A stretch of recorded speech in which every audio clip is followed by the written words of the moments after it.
Yeah, I mean, look, I spoke to Joe Hockey about this on Friday. He said it would be a big mistake for the RBA to raise interest rates again, considering, lag has got to be completed properly. I mean, now that he's not in the game, he's free to say all these kinds of things.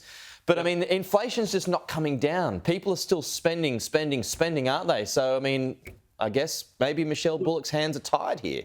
Yeah, but in many ways, Pete, I was glad to hear Treasurer Chalmers saying he's going to cut back on spending because that's also raising inflation.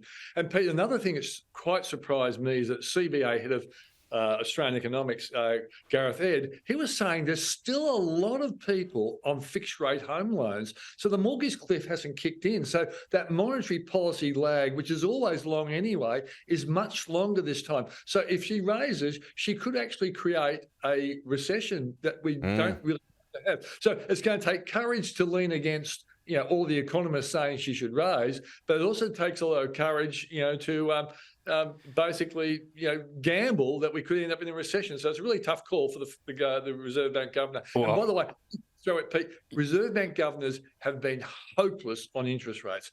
I've been a commentator for over 3 decades. And I've seen so many mistakes by RBA governors. We won't bring up Dr. Phil Lowe, as I will. No.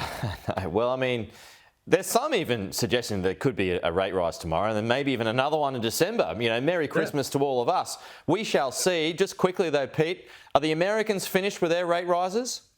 I think it's a very good case, Pete. Those job numbers were great on Friday. Also, productivity rose as well, all looking very good. And I think the key question is, therefore, is the stock market turning around? I want to bring these numbers up to you. Last week, the NASDAQ was up 5.2%, the S&P 500 up 5.29%, and the Russell 2000, which looks at the smaller cap US companies, was up 6.9%. A very good sign, I think, that interest rate rises are over in the US. Okay.